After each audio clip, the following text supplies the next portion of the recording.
السلام علیکم ورحمۃ اللہ تعالی وبرکاتہ۔ الحمد للہ رب العالمین والعاقبۃ للمتقین والصلاة والسلام علی سید الانبیاء والمرسلین وعلى آلہ واصحابہ اجمعین، اما بعد فاعوذ باللہ من الشیطان الرجیم، بسم اللہ الرحمن الرحیم۔ اولئک کتب فی قلوبہم الایمان وأیدہم بروح منہ۔ صدق اللہ مولانا العظیم، وصدق رسوله النبي الأمين المتين الكريم، ونحن على ذلك لمن الشاهدين والشاكرين والذاكرين والحامدين، والحمد لله رب العالمين۔ آئیے ہم اور آپ سب مل کر اہل سنت و جماعت کے دستور کے مطابق سب سے پہلے حضور سرور کائنات، فخر موجودات، باعث تخلیق کائنات، احمد مجتبی محمد مصطفیٰ صلی اللہ علیہ وسلم کی بارگاہ بے کس پناہ میں جھوم جھوم کر درود و سلام کا نذرانہ عقیدت پیش کریں اور پڑھیں، اللہم صلی علی سیدنا و مولانا محمد معدن الجود والکرم وآلہ الکرام وابنہ الکریم وبارک وسلم، صلاۃ و سلام علیک یا رسول اللہ صلی اللہ تعالی علیہ وسلم۔ عزیزان ملت اسلامیہ، جیسا کہ آپ سب جانتے ہیں کہ ہم اور آپ آج یہاں پر امام اہل سنت اعلیٰ حضرت عظیم المرتبت امام عشق و محبت امام احمد رضا خان فاضل بریلوی رحمۃ اللہ تعالی علیہ کی بارگاہ میں خراج عقیدت پیش کرنے کے لیے حاضر آئے۔ اللہ تبارک و تعالی ہماری اس محفل کو اپنی بارگاہ میں قبول فرمائے اور اس کو آخرت میں ہمارے لیے ذریعہ نجات بنائے۔ اعلیٰ حضرت رضی اللہ تعالیٰ عنہ کے فیوز و برکات سے ہم سب کو مالا مال فرمائے، ان کے بتائے ہوئے چلے ہوئے راستے پر ہم سب کو چلنے کی توفیق عطا فرمائے۔ اللہ تبارک و تعالیٰ نے اعلیٰ حضرت رضی اللہ تعالیٰ عنہ کو بڑے مرتبے عطا فرمائے، بڑی شان و شوکت عطا فرمائی، بڑی فضیلتیں عطا فرمائی۔ اعلیٰ حضرت رضی اللہ تعالیٰ عنہ کی دنیا میں تشریف لانے سے پہلے فتنوں کا دورہ تھا، ہر طرف گمراہیت پھیلی ہوئی تھی، لوگوں کو گمراہ کیا جا رہا تھا، اللہ کے رسول صلی اللہ علیہ وسلم کی شان میں گستاخیاں کی جا رہی تھی، نبی پاک صلی اللہ علیہ وسلم کی شان کو گھٹانے کی کوشش کی جا رہی تھی، آپ کے فضائل کو اور آپ کے مراتب کو کم کرنے کی کوشش کی جا رہی تھی، بلکہ یہاں تک کہ اللہ تبارک و تعالیٰ کی طرف امکان کذب کی بھی نسبت کر دی گئی تھی، معاذ اللہ خدا بھی جھوٹ بول سکتا ہے۔ یہ سب باتیں ہو رہی تھی، اللہ تبارک و تعالیٰ نے اپنے دین کی حفاظت کے لیے، مسلمانوں کے عقائد کی حفاظت کے لیے اعلیٰ حضرت امام عشق و محبت کو دنیا میں بھیجا۔ اعلیٰ حضرت رضی اللہ تعالیٰ عنہ، اللہ تبارک و تعالیٰ کا فضل و کرم، نبی پاک صلی اللہ علیہ وسلم کا معجزہ اور غوث پاک رضی اللہ تعالیٰ عنہ کی کرامت بن کے دنیا میں تشریف لایا۔ اللہ کے رسول صلی اللہ علیہ وسلم ارشاد فرماتے ہیں کہ ان اللہ یبعث لهذه الامه على راس كل 100 سنه من يجدد لها دینها، کہ اللہ تبارک و تعالی ہر 100 سال کے اختتام پر اس امت کے لیے ایک ایسے شخص کو بھیجتا ہے جو امت کے لیے دین کو تازہ کر دیتا ہے۔ دین کی تجدید کر دیا کرتا ہے۔ یہ مجدد کے بارے میں ارشاد فرمایا گیا کہ ہر 100 سال کے اختتام پر اللہ تبارک و تعالیٰ ایک مجدد کو بھیج دیا کرتا ہے۔ جب فتنے بہت زیادہ بڑھ جاتے ہیں، جب گمراہیت پھیل جاتی ہے، جب کفر و شرک کا دورہ ہو جاتا ہے، جب رسول اللہ کی شان میں گستاخیاں کی جاتی، یہاں تک کہ اللہ کی شان میں گستاخی کی جاتی ہے، تو ایسے موقع پر اللہ تبارک و تعالیٰ مجدد کو بھیجا کرتا ہے۔ مجدد اسے کہا جاتا ہے جو لوگوں کو بھولے ہوئے احکام شرعیہ یاد دلا دے، مردہ سنتوں کو زندہ کر دے، اور فقہ و کلام کے معرکۃ الآراء مسائل کی گتھیوں کو سلجھا دے، اور اپنی عالمانہ شان و شوکت اور رعب و دبدبے کے ذریعے سے اعلاء کلمت الحق فرما کر باطل کو اور اہل باطل کی جھوٹی شان و شوکت کو ختم کر دے۔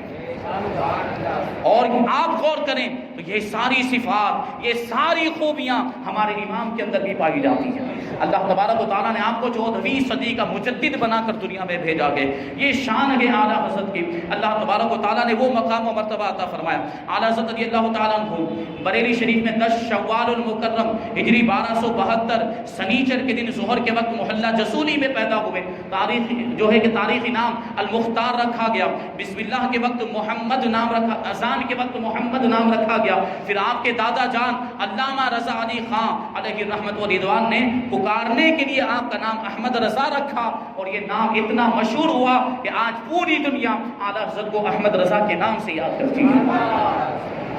اور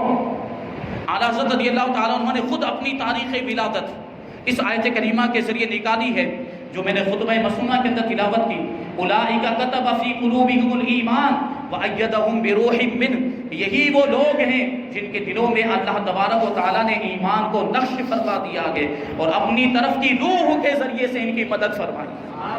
اب اس آیت کریمہ کا پس منظر دیکھیں تو اس چیز سے اوپر والے حصے کے اندر گئے، لا تجد قوما یؤمنون باللہ والیوم الآخر یوادون من حاد اللہ ورسولہ۔ اے محبوب، آپ کبھی بھی ایسے لوگوں کو جو اللہ پر ایمان رکھتے ہوں اور یوم آخرت پر یعنی قیامت کے دن پر ایمان رکھتے ہوں نہیں پائیں گے کہ وہ اللہ اور اس کے رسول کے دشمنوں سے دوستی رکھتے ہوں۔ یعنی جو اللہ پر ایمان رکھتا ہے اور یوم آخرت پر ایمان رکھتا ہے، کبھی وہ اللہ اور اس کے رسول کے دشمنوں سے دوستی نہیں کرتا، ان سے میل جول نہیں رکھتا ہے، بلکہ ان سے نفرت کا اظہار کیا کرتا ہے۔ تو اس آیت کریمہ کا مطلب یہ ہے کہ بے شک وہ لوگ جو اللہ اور اس کے رسول کے دشمنوں سے، ان کے مخالفین سے دور رہتے ہیں اور نفرت کا اظہار کرتے، ان سے قطع تعلق کر لیتے ہیں، ان سے کوئی دوستی والا رابطہ نہیں رکھتے، میل جول نہیں رکھتے، تو ایسے لوگوں کے بارے میں اللہ تبارک و تعالیٰ نے ارشاد فرمایا کہ ایسے لوگوں کے دلوں میں اللہ تبارک و تعالیٰ ایمان کو نقش فرما دیتا ہے اور اپنی خاص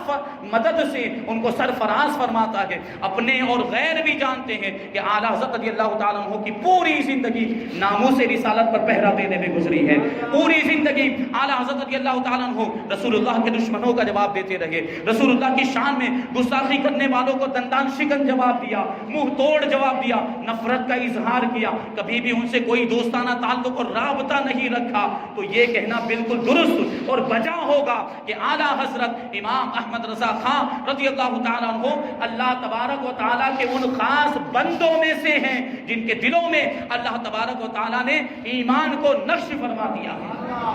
اسی لیے تو اعلیٰ حضرت رضی اللہ تعالیٰ عنہ نے خود ارشاد فرمایا کہ اگر میرے دل کے 2 ٹکڑے کیے جائیں تو ایک پر لا الہ الا اللہ لکھا ہوگا تو دوسرے پر محمد الرسول اللہ لکھا ہوگا۔ خدا ایک پر ہو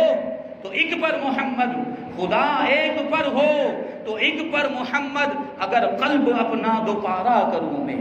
یہ شان ہے اعلیٰ حضرت رضی اللہ تعالیٰ عنہ کی۔ بچپن ہی سے سعادت بندی کے آثار پیشانی سے ظاہر تھے، اور بچپن ہی میں آپ زہد و تقویٰ و طہارت و پاکیزگی کے پیکر تھے۔ اللہ تبارک و تعالیٰ نے بچپن ہی سے آپ کو پاک دامنی عطا فرمائی تھی۔ ظاہر سی بات ہے مجدد کا مرتبہ عطا ہونے والا ہے، اور مجدد بڑے مرتبے پر فائز ہوتا ہے تو اس کا بچپن بھی پھر ویسا ہونا چاہیے، اس کی جوانی بھی پاکیزہ ہونی چاہیے، اور بزرگی میں تو عام طور پر ہر کوئی متقی و پرہیزگار بن جاتا ہے، لیکن اعلیٰ حضرت رضی اللہ تعالیٰ عنہ کا بچپن بھی دیکھیں کیسی جو ہے کہ پرہیزگاری ہے، کیسا تقویٰ ہے، اور کیسی طہارت و پاکیزگی اللہ تبارک و تعالیٰ نے بچپن میں بھی آپ کو عطا فرمائی، تاکہ کوئی بعد میں اعتراض نہ کر سکے کہ آج یہ بڑے بڑے دعوے کرتے ہیں، آج یہ مجدد بن گئے، ان کا بچپن تو ایسا گزرا ہے، جوانی میں تو ایسے ایسے کارنامے انجام دیے۔ آج کل یہ ہوتا ہے، ہمارے ہمارے یہاں یہ تانے دیے جاتے ہیں کہ تو بڑا جو ہے کہ ساہوکار بنتا ہے، بڑا جو ہے کہ نیک اور متقی پرہیزگار بنتا ہے، بچپن میں تو تو نے ایسے ایسے کارنامے انجام دیے ہیں، جوانی میں تو نے ایسے ایسے برے کام کیے ہیں، ایسے تانے دیے جاتے ہیں۔ لیکن اللہ تبارک و تعالیٰ نے اعلیٰ حضرت کے بچپن کو بھی محفوظ فرما دیا، آپ کی جوانی کو بھی محفوظ فرما دیا، تاکہ آپ پر کوئی تانا زنی نہ کر سکے، آپ پر کوئی طنز نہ کر سکے، اور کسی کو اعتراض کرنے کا کوئی موقع نہ رہے، کوئی گنجائش ہی نہ رہے۔ اعلیٰ حضرت رضی اللہ تعالیٰ عنہ کے بچپن کو دیکھے، 3.5 سال کی عمر کے ایک مرتبہ اعلیٰ حضرت رضی اللہ تعالیٰ عنہ لمبا کرتا پہنے ہوئے، صرف کرتا پہنے ہوئے تھے، نیچے دوسرا کوئی کپڑا پہنے ہوئے نہیں تھے، باہر سے اپنے مکان میں تشریف لے جا رہے تھے کہ راستے میں دیکھا کہ کوئی ناچنے والی چند عورتیں اور خواتین ہیں، طوائف ہیں، جو کسی رئیس اور دولت مند کے گھر پہ ناچ گانے کے لیے جا رہی تھی۔ اعلیٰ حضرت رضی اللہ تعالیٰ عنہ 3.5 سال کی عمر کے جب ان خواتین سے، طوائف سے آپ کا سامنا ہوا، اعلیٰ حضرت رضی اللہ تعالیٰ عنہ نے ان کو دیکھتے ہی اپنے کرتے کا دامن اٹھا کر اپنی آنکھوں پر رکھ لیا۔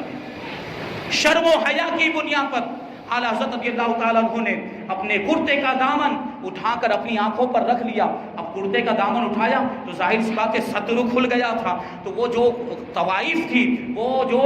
ناچنے گانے والی عورتیں تھیں، ان میں سے ایک نے کہا کہ صاحبزادے تم نے اپنی آنکھوں کو تو چھپا لیا لیکن صدر تو کھول دیا ہے، یہ کیا عقل مندی والی بات ہوئی؟ اب آپ غور کریں، بچپن کا زمانہ، 3.5 سال کی عمر کے، جواب ارشاد فرماتے ہیں، بڑا تاریخی جملہ ہے، تاریخی جواب نوٹ کرنے کے لائق۔ اعلیٰ حضرت رضی اللہ تعالیٰ عنہ ارشاد فرماتے ہیں، میں نے آنکھیں اس لیے چھپائی ہے کہ آنکھیں بہکتی ہیں تو دل بہکتا ہے، اور دل بہکتا ہے تو پھر شرمگاہ بہکتی ہے، اس لیے میں نے سب سے پہلے اپنی آنکھوں کو چھپایا۔ یہ بچپن میں تقوی و پرہیزگاری کا عالم تھا، اسی وجہ سے تو لوگوں نے آپ کے بچپن کی بھی پاکیزگی اور پاک دامنی کی گواہی دی۔ سید ایوب علی بیان کرتے ہیں، حیات اعلیٰ حضرت میں یہ واقعہ ذکر کیا گیا کہ اعلیٰ حضرت رضی اللہ تعالیٰ عنہ کے ایک مرید تھے جن کا نام حاجی محمد شاہ خان تھا۔ وہ بڑے زمیندار، بڑے دولت مند تھے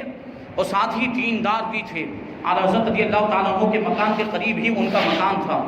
سید ایوب علی کہتے ہیں کہ ہم نے ایک مرتبہ دیکھا کہ حاجی محمد شاہ اعلیٰ حضرت رضی اللہ تعالیٰ عنہ کے مکان میں جھاڑو لگا رہے ہیں، تو ہم نے دیکھا کہ اتنا بڑا آدمی ہے، اتنا بڑا زمیندار ہے، دولت مند ہے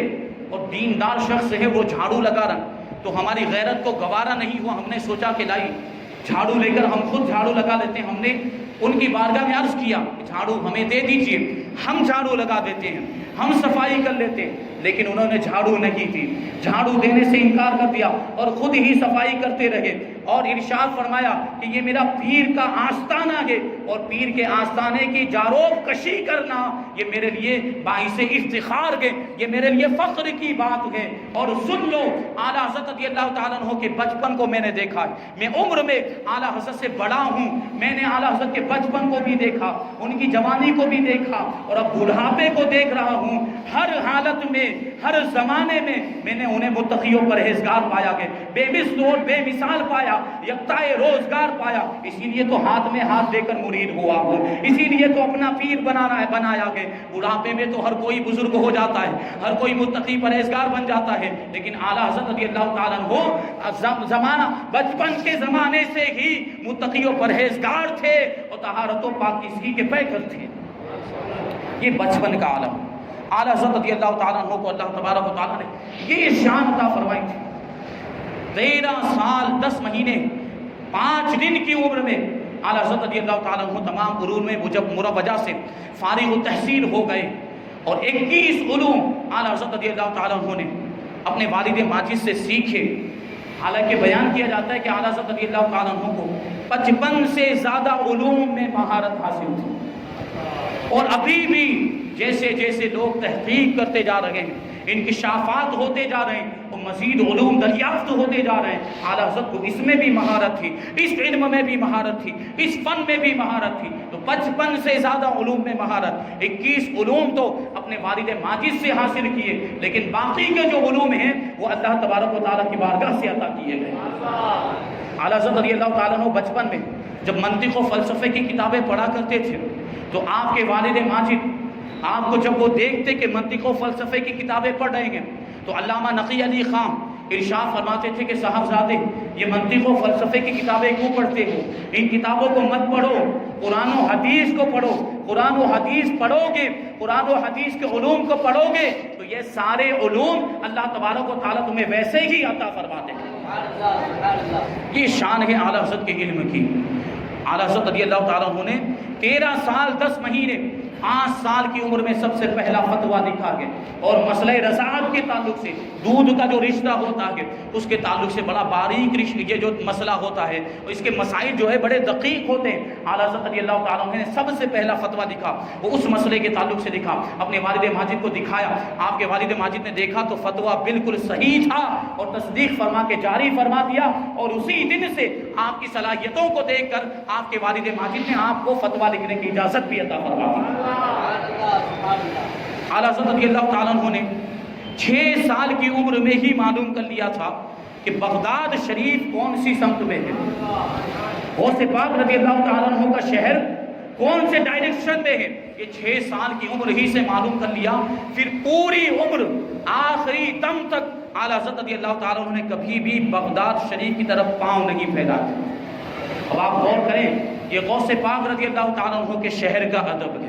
غوث پاک رضی اللہ تعالیٰ عنہ اللہ کے رسول صلی اللہ علیہ وسلم کی امت کے اولیاء کے سردار ہیں، رسول اللہ کی اولاد میں سے ہیں، ان کے شہر کا یہ ادب و احترام تو رسول اللہ کے شہر کا ادب و احترام کیسا فرماتے ہوئے ہیں؟ مدینہ منورہ کے ادب و احترام کا عالم کیا ہوگا؟ یہ اعلیٰ حضرت رضی اللہ تعالیٰ عنہ یہ شان ہے۔ اعلیٰ حضرت رضی اللہ تعالیٰ عنہ کو اللہ تبارک و تعالیٰ نے بہت سارے علوم میں مہارت عطا فرمائی تھی، اور عشق رسول میں بھی اعلیٰ حضرت رضی اللہ تعالیٰ عنہ اپنی مثال نہیں رکھتے تھے۔ اعلیٰ حضرت رضی اللہ تعالیٰ عنہ نے اپنی نعتوں کے ذریعے سے بھی رسول اللہ صلی اللہ علیہ وسلم کی شان کو بیان کیا، اپنی تصانیف کے ذریعے بھی اپنی شان کو، اعلیٰ حضرت رضی اللہ تعالیٰ عنہ نے اپنی تصانیف کے ذریعے بھی رسول اللہ کی شان کو بیان کیا، اپنی کتابوں کے ذریعے سے بھی رسول اللہ کی شان کو بیان کیا، وعظ و نصیحت کے ذریعے سے بھی رسول اللہ صلی اللہ علیہ وسلم کی شان کو بیان کیا، اپنے ملفوظات کے ذریعے سے رسول اللہ صلی اللہ علیہ وسلم کی شان کو بیان کیا۔ اعلیٰ حضرت رضی اللہ تعالیٰ عنہ کے دور میں رسول اللہ صلی اللہ علیہ وسلم کی شان میں گستاخیاں کی جا رہی تھی۔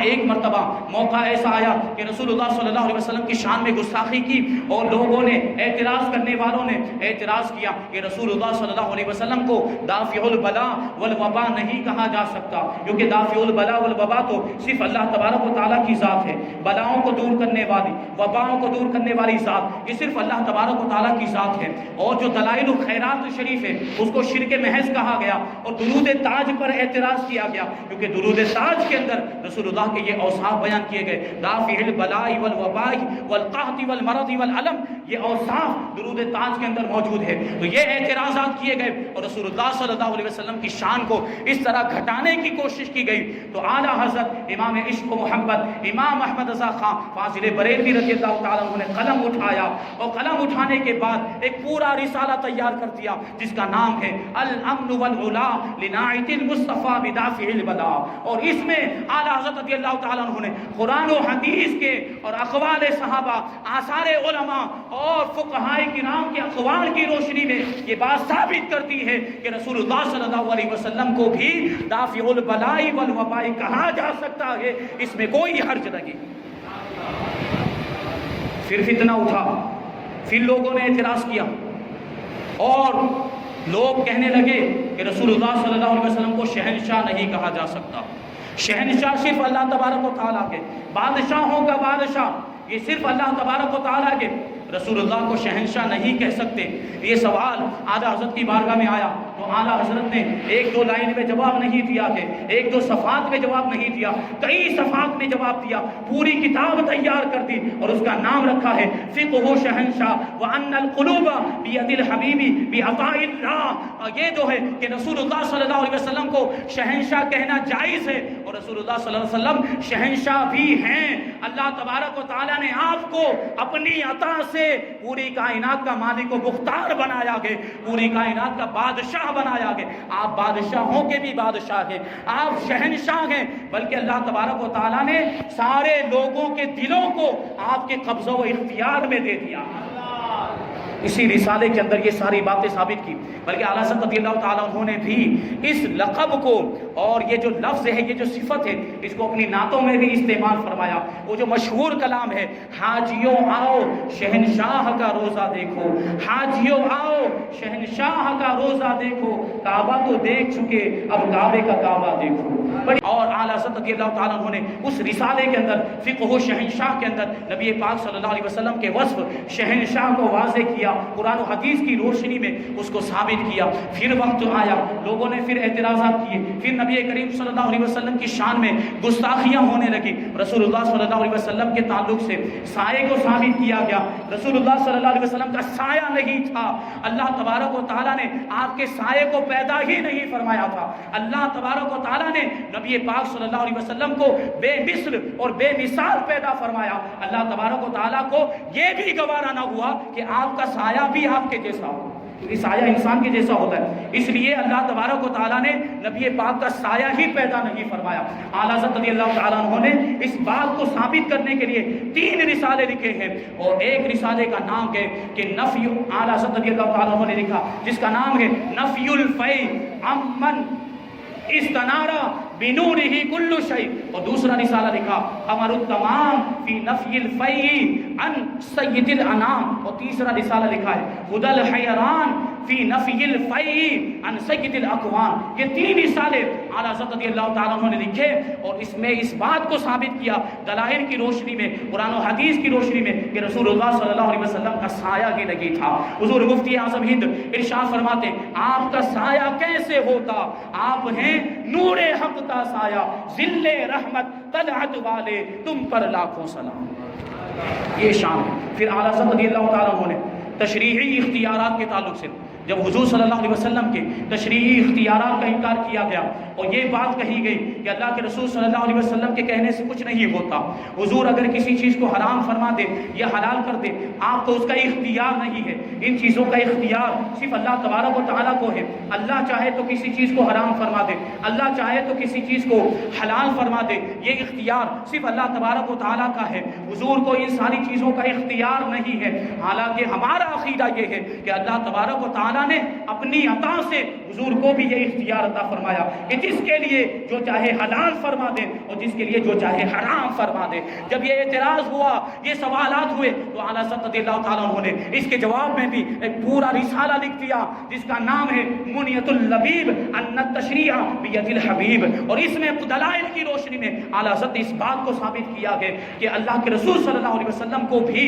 یہ اختیار ہے کہ چاہے تو حلال کو حرام فرما دے یا حرام کو حلال فرما دے۔ یہی وجہ ہے بہت سارے واقعات آپ کو اسے ملیں گے کہ عام حکم کچھ اور ہے، لیکن مخصوص افراد کے لیے اللہ کے رسول صلی اللہ علیہ وسلم نے مخصوص حکم صادر فرمایا ہے۔ عام لوگوں کے لیے بعض چیزیں ناجائز و حرام ہیں، لیکن مخصوص لوگوں کے لیے وہی چیزیں اللہ کے رسول صلی اللہ علیہ وسلم نے حلال فرمائی ہے۔ یہ تشریعی اختیارات نہیں ہیں تو اور کیا ہے؟ اعلیٰ حضرت رضی اللہ تعالیٰ عنہ اس طریقے سے جب بھی جس طریقے سے بھی نبی پاک صلی اللہ علیہ وسلم کی شان میں گستاخیاں کی گئی تو اس کا جواب دیا۔ اب ایک وقت آیا تو یہ بھی اعتراض ہونے لگا اور یہ بھی فتنہ پھیلایا جانے لگا کہ معاذ اللہ رسول اللہ صلی اللہ علیہ وسلم نبیوں کے سردار نہیں ہے، سارے رسولوں میں افضل نہیں ہیں۔ جب یہ بات اعلیٰ حضرت رضی اللہ تعالیٰ عنہ کی بارگاہ میں پہنچی تو اس کے تعلق سے بھی اعلیٰ حضرت رضی اللہ تعالیٰ عنہ نے قلم اٹھایا، لکھنا شروع کیا، دلائل کے انبار لگا دیے اور قرآن و حدیث کی روشنی میں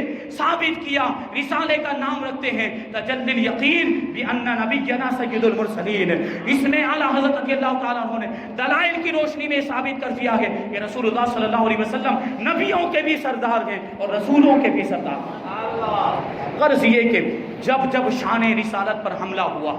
رسول اللہ صلی اللہ علیہ وسلم کی شان میں گستاخیاں کی گئی، آپ کی شان کو گھٹانے کی کوشش کی گئی اور آپ کے فضائل کو کم کرنے کی کوشش کی گئی، اعلیٰ حضرت نے قلم اٹھا کر سب کا جواب دیا ہے اور دندان شکن منہ توڑ جواب دیا۔ اعلیٰ حضرت رضی اللہ تعالیٰ عنہ اپنی عزت کو رسول اللہ صلی اللہ علیہ وسلم کی عزت کے لیے ڈھال سمجھتے تھے اور اس چیز کو اپنے لیے قابل افتخار اور سرمایہ فخر اور ناز کی بات سمجھا کرتے تھے۔ اعلیٰ حضرت رضی اللہ تعالیٰ عنہ کی بارگاہ میں ایک مرتبہ ملک العلماء ایک خط لے کر حاضر ہوئے جس میں غیروں نے منکروں نے طرح طرح کی گالیاں لکھی ہوئی تھی۔ آپ کو بڑے جو ہے کہ برے الفاظ سے اس میں یاد کیا گیا تھا۔ ملک العلماء نے کہا کہ دیکھیے آپ کو برا بھلا کہا گیا ہے اور طرح طرح کی گالیاں لکھی گئی۔ اعلیٰ حضرت رضی اللہ تعالیٰ عنہ نے ارشاد فرمایا کہ یہ تو اچھی بات ہے کہ جتنی دیر وہ مجھے گالیاں دیں گے کم سے کم اتنی دیر تک تو رسول اللہ کی گستاخی سے باز رہی ہوں۔ میری عزت رسول اللہ کی عزت کے لیے ڈھال گئے۔ ایک مرتبہ صدر الافاضل حضرت علامہ نعیم الدین مراد آبادی رحمۃ اللہ تعالی علیہ اعلیٰ حضرت رضی اللہ تعالیٰ عنہ کی بارگاہ میں حاضر ہوئے اور حاضر ہونے کے بعد عرض کرتے ہیں کہ حضور آپ وہابیوں کا، گستاخوں کا، رسول اللہ صلی اللہ علیہ وسلم کے دشمنوں کا بڑی سختی کے ساتھ جواب دیتے ہیں، بڑے سخت الفاظ میں رد فرماتے ہیں۔ اور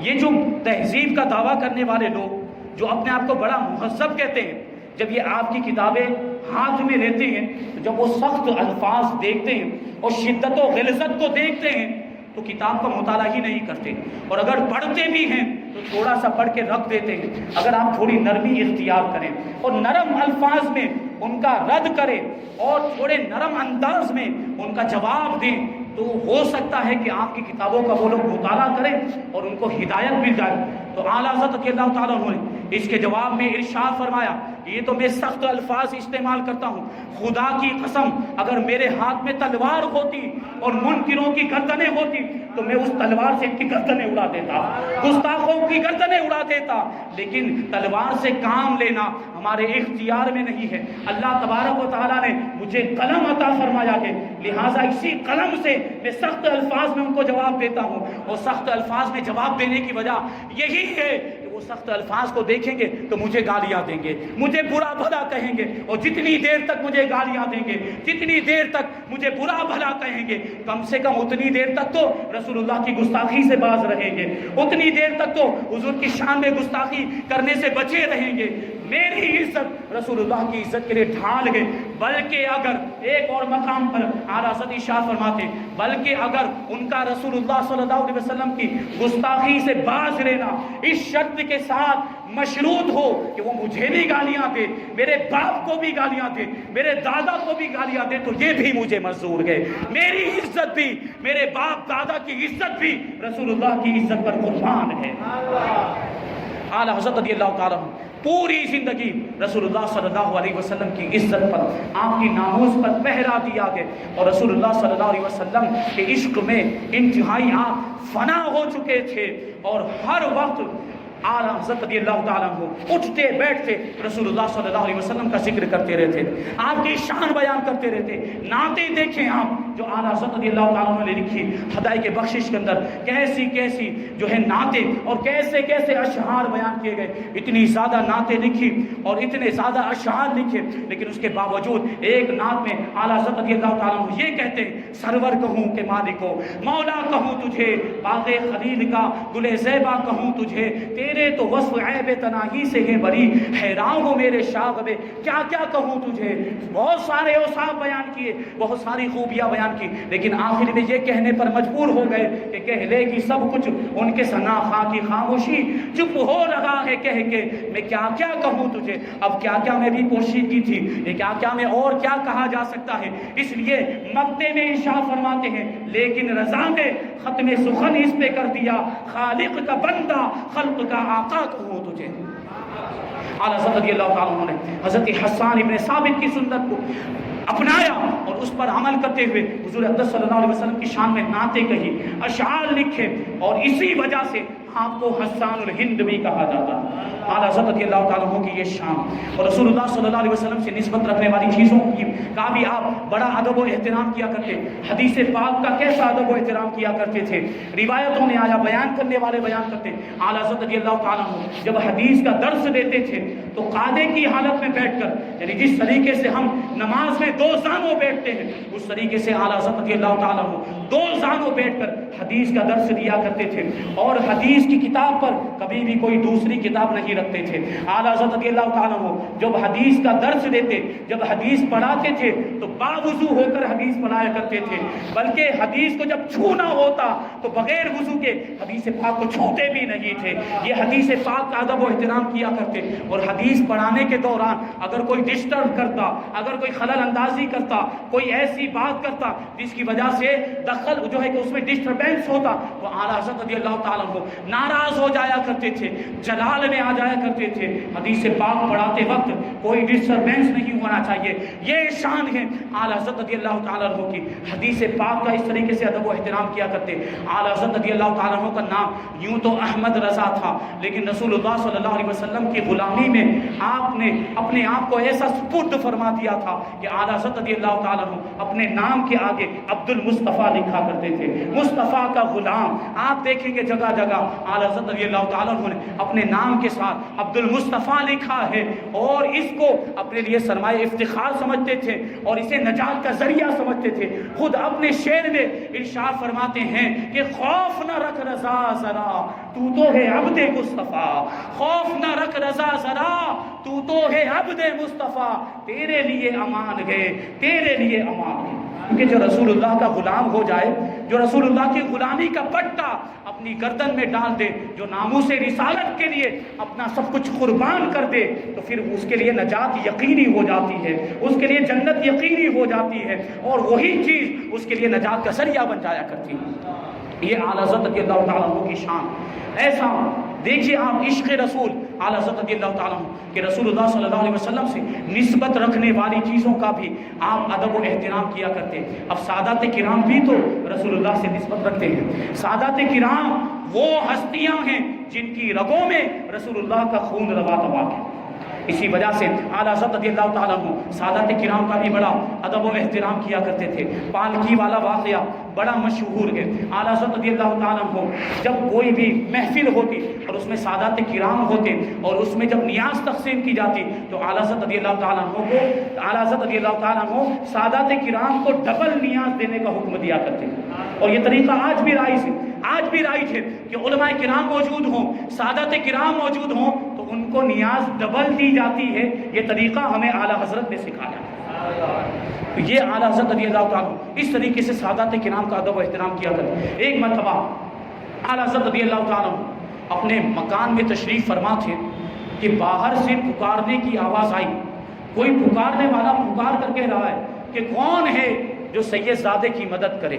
سید زادہ حاجت مند ہے، کون ہے جو ایک آل رسول کی مدد کرے۔ اعلیٰ حضرت رضی اللہ تعالیٰ عنہ نے جب یہ لفظ سنا، سید زادہ لفظ سنا، بے قرار ہو گئے، بے چین ہو گئے، اپنی جگہ سے اٹھے، اور جہاں پر پیسے رکھے جاتے تھے، وہ پیسے جہاں پر رکھے ہوئے تھے سارے روپیے پیسوں کو، ان میں نوٹیں بھی تھی، ان میں سکے بھی تھی، سب سکوں کو اور نوٹوں کو اپنے ہاتھ میں اس طریقے سے اٹھایا اور سید صاحب کی بارگاہ میں پہنچے، سید زادے کی بارگاہ میں پہنچے، اور پیش کرنے کے انداز میں، ایک ہوتا ہے دینے کا انداز، یہ دینے کا انداز ہوتا ہے، یہ پیش کرنے کا انداز ہوتا ہے۔ اعلیٰ حضرت رضی اللہ تعالیٰ عنہ نے وہ سارے سکے اور ساری نوٹیں ان سید صاحب کی بارگاہ میں اس طرح پیش کر دی جس طرح کوئی تحفہ پیش کیا جاتا ہے، کوئی ہدیہ پیش کیا جاتا ہے، اور عرض کرتے ہیں حضور جتنا بھی لینا ہو، جتنے کی بھی حاجت ہو اس میں سے لے لیجئے۔ سید صاحب نے ایک چونی اس میں سے اٹھا لی، ان کو ایک چونی کی حاجت ہوگی، اس زمانے میں چونی بھی بڑی حیثیت رکھتی تھی۔ اعلیٰ حضرت رضی اللہ تعالیٰ عنہ نے جب دیکھا کہ سید صاحب کو ایک چونی کی حاجت ہے تو اپنے گھر والوں کو پکار کر کہتے ہیں خبردار، آج کے بعد سید صاحب کو آواز لگانے کی ضرورت پیش نہیں آنی چاہیے، آل رسول کو در بدر مانگتے پھرنے کی ضرورت پیش نہیں آنی چاہیے، روزانہ ان کے مکان پر ایک چونی پہنچا دی جائے، روزانہ ان کو جو بھی حاجت ہے۔ ایک چونی انہوں نے لی تھی، لہٰذا ان کے مکان پر روزانہ ایک چونی پہنچا دی جائے۔ یہ سادات کرام کا ادب و احترام یہ اس وجہ سے کرتے تھے کیونکہ ان کے ساتھ رسول اللہ کی نسبت جڑی ہوئی تھی، یہ وہ خاندان ہے جو رسول اللہ کا خاندان۔ اعلیٰ حضرت رضی اللہ تعالیٰ عنہ نے ارشاد فرمایا کہ سید اگر فاسق بھی ہو، گنہگار بھی ہو، بڑے بڑے گناہ کرتا ہو اگرچہ، لیکن پھر بھی اس کی تعظیم کی جائے گی، پھر بھی وہ قابل تعظیم ہے، کیونکہ سید کی جو تعظیم ہے وہ اس کے اعمال کی وجہ سے نہیں ہے بلکہ اس کی نسبت کی وجہ سے ہے۔ اس کی نسبت تو دیکھیں، اس کی رگوں میں کس کا خون روا دوا ہے؟ اس کی رگوں میں اللہ کے رسول صلی اللہ علیہ وسلم کا خون روا دوا ہے۔ یہ اعلیٰ حضرت رضی اللہ تعالیٰ عنہ کا عشق ہے۔ اور جب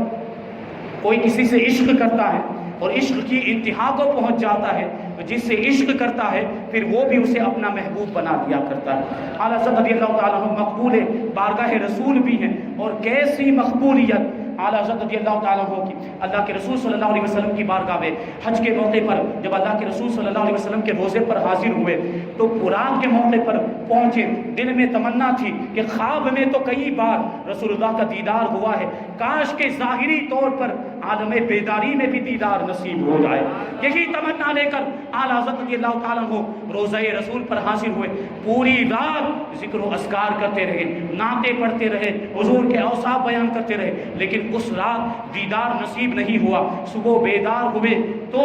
تھوڑی سی مایوسی تھی، اس وجہ سے اشعار لکھے، وہ صبح لال ازار پھرتے ہیں، تیرے دن اے بہار پھرتے ہیں، اور آخر میں مقطع میں کہتے ہیں کوئی کیوں پوچھے تیری بات رضا تجھ سے کتے ہزار پھرتے ہیں۔ یہ بات، یہ شعر جب اعلیٰ حضرت رضی اللہ تعالیٰ عنہ نے لکھا، پھر دوسری رات کو جب رسول اللہ صلی اللہ علیہ وسلم کے روزے پر حاضر ہوئے تو اللہ کے رسول صلی اللہ علیہ وسلم نے شرف عطا فرماتے ہوئے اپنی زیارت عالم بیداری میں آپ کو عطا فرمائی۔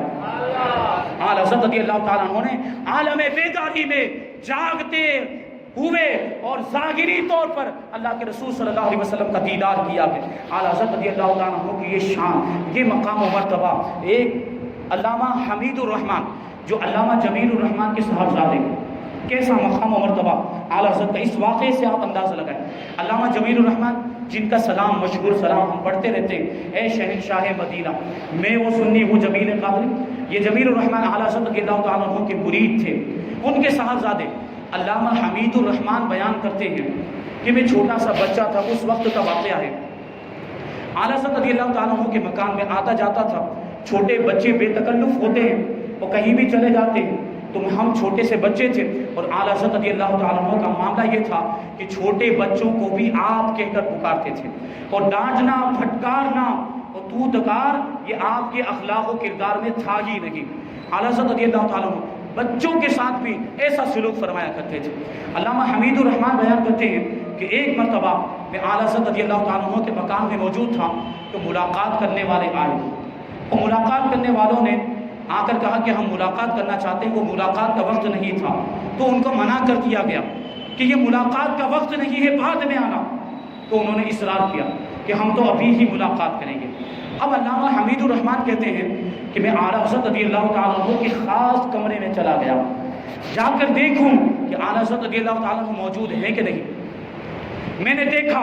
تو اعلیٰ حضرت رضی اللہ تعالیٰ عنہ اپنے خاص کمرے کے اندر بھی موجود نہیں۔ اب مکان کے کونے کونے میں تلاش کیا، مکان کے گوشے گوشے کے اندر تلاش کیا، کہیں بھی اعلیٰ حضرت رضی اللہ تعالیٰ عنہ موجود نہیں تھے۔ میں نے واپس آنے کے بعد ان صاحب سے کہا کہ اعلیٰ حضرت رضی اللہ تعالیٰ عنہ اپنے گھر کے اندر، اپنے مخصوص کمرے کے اندر موجود نہیں۔ اسی کیفیت میں، اسی حالت میں ہم لوگ موجود تھے کہ تھوڑی دیر کے بعد اعلیٰ حضرت رضی اللہ تعالیٰ عنہ اسی اپنے خاص کمرے سے باہر تشریف لائے۔ علامہ حمید الرحمن کہتے ہیں کہ تھوڑی دیر پہلے تو میں اس کمرے میں جا کر آیا تھا اور میں نے تلاش و جستجو کی، اعلیٰ حضرت نظر نہیں آئے تھے، لیکن تھوڑی دیر کے بعد اعلیٰ حضرت اسی کمرے سے تشریف لائے، اسی کمرے سے برآمد ہوئے، اسی کمرے سے نمودار ہوئے۔ تو ہم حیران و پریشان، میں نے اعلیٰ حضرت رضی اللہ تعالیٰ عنہ سے پوچھا کہ کیا معاملہ ہے کہ تھوڑی دیر پہلے تو پورے مکان کی تلاشی لی گئی، پورے مکان کو دیکھا گیا، کونے کونے اور گوشے گوشے کو دیکھا گیا، لیکن آپ موجود نہیں تھے، اور تھوڑی دیر کے بعد آپ وہیں سے تشریف لا رہے ہیں۔ اعلیٰ حضرت رضی اللہ تعالیٰ عنہ نے پہلے تو کوئی جواب نہیں دیا، لیکن جب بہت زیادہ اصرار ہوا تو اعلیٰ حضرت رضی اللہ تعالیٰ عنہ نے ارشاد فرمایا کہ آج جمعرات کا دن ہے، اور ہر جمعرات کو ہم یہیں سے اپنے کمرے سے ہر جمعرات کو مدینہ منورہ حاضری دیا کرتے ہیں۔ یہ شان ہے اعلیٰ حضرت کی۔ دیکھیں آپ روحانی طور پر مدینہ منورہ پہنچتے ہیں، اور اس واقعے کی تقویت ایک دوسرے واقعے سے بھی ہوتی ہے۔ علامہ ضیاء الدین مدنی خلیفہ اعلیٰ حضرت، علامہ ضیاء الدین مدنی یہ بیان کرتے ہیں، کیونکہ وہ مدینہ منورہ میں رہتے تھے، وہ کہتے ہیں کہ ایک مرتبہ میں رسول اللہ صلی اللہ علیہ وسلم کے روزے پر حاضر ہوا، بے ساختہ باب السلام کی طرف میں چلا گیا. وہاں سے میں نے جب سنہری جالیوں کی طرف دیکھا تو کیا دیکھتا ہوں کہ اعلیٰ حضرت رضی اللہ تعالیٰ عنہ مواجہ شریف میں سنہری جالیوں کے سامنے ادب کے ساتھ کھڑے ہوئے ہیں. ادب کے ساتھ کھڑے ہوئے مجھے بڑا تعجب ہوا. علامہ ضیاء الدین مدنی کہتے ہیں کہ اعلیٰ حضرت رضی اللہ تعالیٰ عنہ مدینہ منورہ تشریف لائے ہیں اور ہم کو معلوم بھی نہیں ہوا, ہم کو پتہ بھی نہیں چلا. وہ کہتے ہیں کہ میں پھر وہاں پر گیا, مواجہ شریف میں سنہری جالیوں کے سامنے گیا تو میں دیکھتا ہوں وہاں اعلیٰ حضرت موجود ہی نہیں, اعلیٰ حضرت غائب ہو چکے. پھر باب السلام کی طرف آیا اور پھر وہاں سے سنہری جالیوں کی طرف نظر کر کے دیکھا تو پھر اعلیٰ حضرت وہاں پر کھڑے ہوئے نظر آئے. دوبارہ میں سنہری جالیوں کی طرف گیا تو پھر اعلیٰ حضرت غائب ہیں, پھر موجود نہیں ہے. 3 مرتبہ یہی ہوا, 3 مرتبہ اسی طریقے سے باب السلام سے جب دیکھا ہے تو اعلیٰ حضرت سنہری جالیوں کے سامنے نظر آئے, لیکن جب وہاں پہنچ کر دیکھا تو اعلیٰ حضرت غائب ہو چکے. تب جا کر مجھے یہ پورا معاملہ سمجھ میں آیا کہ یہ محبوب اور محب کے درمیان کا معاملہ ہے, مجھے خلل اندازی نہیں کرنی چاہیے. یہ روحانی طور پر اعلیٰ حضرت رضی اللہ تعالیٰ عنہ اس طریقے سے رسول اللہ صلی اللہ علیہ وسلم کے روزے پر حاضری دیا کرتے تھے اور حاضر ہوا کرتے تھے. یہ شان ہے ہمارے امام کی, یہ مقام و مرتبہ ہے. اور ایسا مقام و مرتبہ, ایسا عشق ہو جب رسول اللہ کے عشق میں جو فنا ہو جاتا ہے تو پھر اس کو کیسے مقام و مرتبے ملتے ہیں. جان کے عشق مصطفیٰ روز فضو کرے خدا, جس کو ہو درد کا مزہ نازے دوا اٹھائے کیوں. کیسا مقام و مرتبہ. ایک شامی بزرگ نے جب اعلیٰ حضرت رضی اللہ تعالیٰ عنہ کا وصال ہوا تو خواب میں دیکھا کہ رسول اللہ صلی اللہ علیہ وسلم تشریف فرما ہے, صحابہ کرام بھی موجود ہیں, امت کے اولیاء کرام بھی موجود ہیں, لیکن پوری محفل کے اندر سناٹا چھایا ہوا ہے, خاموشی چھائی ہوئی ہے. ایسا معلوم ہوتا تھا کہ رسول اللہ صلی اللہ علیہ وسلم کسی کا انتظار کر رہے ہیں. وہ شامی بزرگ کہتے ہیں میں نے اللہ کے رسول صلی اللہ علیہ وسلم کی بارگاہ میں عرض کیا یا رسول اللہ کس کا انتظار ہے؟ تو اللہ کے رسول نے ارشاد فرمایا احمد رضا کا انتظار ہے. وہ شامی بزرگ کہتے ہیں یہ احمد رضا کون ہیں؟ وہ اللہ کے رسول صلی اللہ علیہ وسلم نے ارشاد فرمایا ہندوستان کے شہر بریلی کے رہنے والے ہیں. اب وہ شامی بزرگ جب بیدار ہوئے تو ان کا تجسس بڑھا کہ یہ مولانا احمد رضا کون ہیں. شام سے, ملک شام سے انہوں نے سفر کیا, وہ سفر کر کے ہندوستان آئے اور تلاش کرتے کرتے بریلی شریف پہنچے اور یہاں آنے کے بعد معلوم کیا کہ مولانا احمد رضا کون ہیں. تو ان کو پتہ چلا کہ ان کا انتقال 25 صفر المظفر کو ہو چکا. جب انہوں نے اندازہ لگایا وقت کا, ٹائم کا اور دن کا اندازہ لگایا تو یہ وہی دن تھا جس دن انہوں نے خواب میں رسول اللہ کی زیارت کی تھی اور اس خواب میں دیکھا تھا کہ رسول اللہ صلی اللہ علیہ وسلم اعلیٰ حضرت کا انتظار کر رہے. یہ شان ہے اعلیٰ حضرت رضی اللہ تعالیٰ عنہ کی. یہ مقام و مرتبہ اللہ تبارک و تعالیٰ نے ہمارے امام کو عطا فرمایا تھا. اللہ تبارک و تعالیٰ کی بارگاہ میں دعا ہے ہمیں آپ کو, ہم سب کو اعلیٰ حضرت رضی اللہ تعالیٰ عنہ سے محبت کرنے کی توفیق عطا فرمائے, ان کے نقش قدم پر چلتے ہوئے ان کے مشن کو آگے بڑھانے کی توفیق عطا فرمائے, ان کے فیوز و برکات سے ہم سب کو مالا مال فرمائے اور مذہب اہل سنت مسلک اعلیٰ حضرت پر ہم سب کو قائم و دائم رکھے اور اسی پر ہم سب کا خاتمہ فرمائے. وما علینا الا البلاغ. السلام علیکم.